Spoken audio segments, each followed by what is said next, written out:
Good morning guys. आज के इस वीडियो में हम क्लास 9th के NCERT मैथ का चैप्टर नंबर 1 पढ़ेंगे, जिसका नाम है संख्या पद्धति। यानी इस वीडियो में हम संख्याओं के बारे में जानेंगे कि कौन कौन सी संख्याएं होती हैं। तो वीडियो को पूरा एंड तक जरूर देखिए ताकि आपको अच्छे से कंसेप्ट क्लियर हो जाए, पूरा वीडियो आपके समझ में आ जाए। तो चलिए शुरू करते हैं।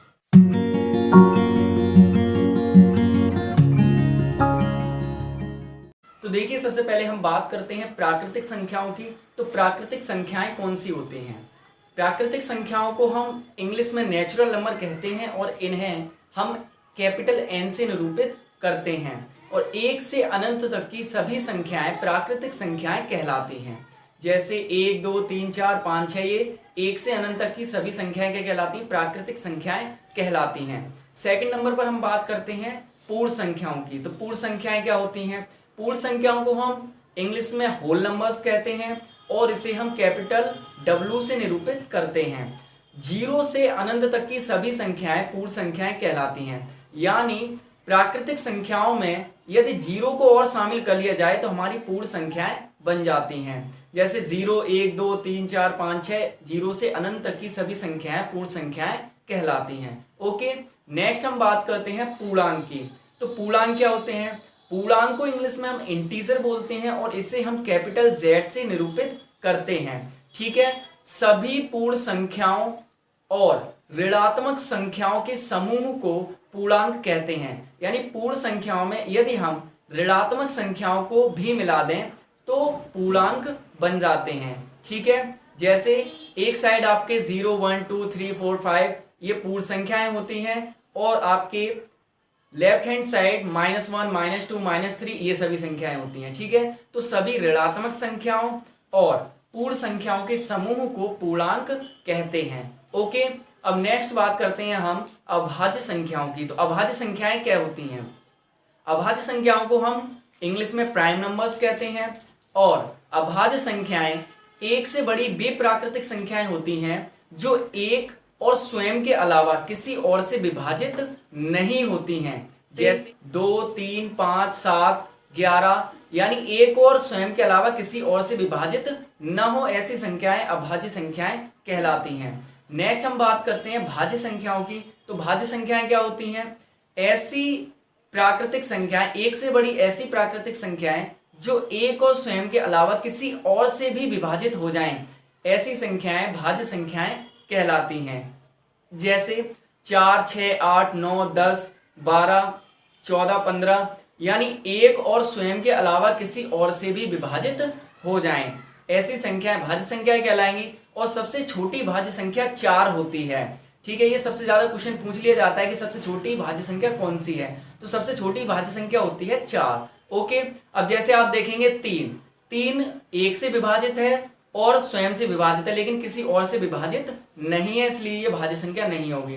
2 एक से विभाजित है, स्वयं से विभाजित है लेकिन किसी और से विभाजित नहीं है, तो 2 भी एक भाज्य संख्या नहीं होगी। तो सबसे छोटी भाज्य संख्या होती है आपकी 4। ओके, नेक्स्ट हम बात करते हैं सम संख्याओं की। तो सम संख्याओं को इंग्लिश में हम इवन नंबर्स बोलते हैं। ऐसी संख्याएं जो 2 से पूर्णतः विभाजित हो जाती हैं सम संख्याएं कहलाती हैं। जैसे 2, 4, 6, 8, 10, 12, 14 इस तरीके से ये सभी संख्याएं क्या होती हैं? हमारी सम संख्याएं होती हैं। अब बात करते हैं हम विषम संख्याओं की।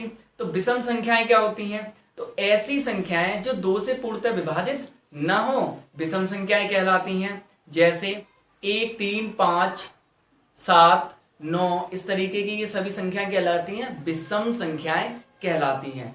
ठीक है, अब हम बात करते हैं परमेय संख्याओं की। तो परमेय संख्याएं किसे कहते हैं? परमेय संख्याओं को हम रेशनल नंबर्स कहते हैं। तो परमेय संख्याएं क्या होती हैं? ऐसी संख्याएं जो PYQ के रूप में लिखी जा सकें, जो PYQ के रूप में लिखी जा सकें, जहां पर Q ≠ 0 हो और जहां पर P और Q क्या हो? पूर्णांक हो। ठीक है, ऐसी संख्याएं जो PYQ के रूप में लिखी जा सके, जहां Q ≠ 0 हो और P और Q पूर्णांक हो, ऐसी संख्याएं परिमेय संख्याएं कहलाती हैं। और दूसरी बात, आपने अभी तक जितनी भी संख्याएं पढ़ी हैं वो सभी परिमेय संख्याएं होती हैं। ठीक है, इसमें क्वेश्चन पूछा जाता है कि 0 एक परिमेय संख्या है, तो 0 भी एक परिमेय संख्या होती है। 0 के नीचे हम इस तरीके से 1 लगा सकते हैं, तो ये आपका P है, ये Q है, जहां पे Q नॉट इक्वल 0 है, और 0 और 1 दोनों क्या है, पूर्णांक है, और इसे P बाई Q के रूप में भी लिखा गया है। तो 0 भी एक क्या होती है, आपकी परिमेय संख्या होती है। तो ऐसी संख्याएं जो P बाई Q के रूप में लिखी जा सके, Q नॉट इक्वल 0 हो और P और Q बराबर पूर्णांक हो, यानी P और Q दोनों पूर्णांक हो। ठीक है, तो ये हम 3 कंडीशंस देखते हैं, 1, 2 और ये 3 कंडीशन देखते हैं। जहां पर ये 3 कंडीशन सेटिस्फाई होती हैं हमारी, वो परिमेय संख्याएं होती हैं। ओके, नेक्स्ट बात करते हैं हम अपरिमेय संख्याओं की। तो अपरिमेय संख्याएं क्या होती हैं, ऐसी संख्याएं जो परिमेय ना हो, अपरिमेय संख्याएं कहलाती हैं।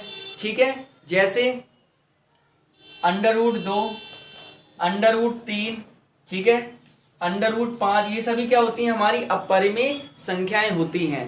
ठीक है, अब जैसे √4 है, तो √4 क्या एक अपरिमेय संख्या है? जी नहीं, √4 एक अपरिमेय संख्या नहीं है। क्यों? क्योंकि जो 4 है वो 2 का वर्ग है, तो हम इसे 2 की पावर 2 लिख सकते हैं, तो इससे ये रूट कट जाएगा, इक्वल आ जाएगा 2, जो कि एक परिमेय संख्या है। 2 के नीचे हम बल लगा देंगे, तो ये हमारी तीनों P बाई Q के रूप में लिखी गई है। Q नॉट इक्वल 0 है, और P और Q दोनों क्या है, आपस में पूर्णांक हैं। ठीक है, तो ये हमारी परिमेय संख्या है। यानी ऐसी अंडर वाली संख्याएं जो किसी का वर्ग होती हैं वो भी परिमेय संख्याएं होती हैं। ठीक है, और ऐसी संख्याएं जो किसी का वर्ग नहीं होती, वो सभी संख्याएं क्या होती हैं, अपरिमेय संख्याएं होती हैं। ओके, तो उम्मीद है आपको समझ में आ गया होगा कि कौन कौन सी संख्याएं होती हैं और उसे किससे निरूपित किया जाता है। ठीक है, आज के लिए बस इतना ही, मिलते हैं नेक्स्ट वीडियो में, तब तक के लिए कीप स्टडी।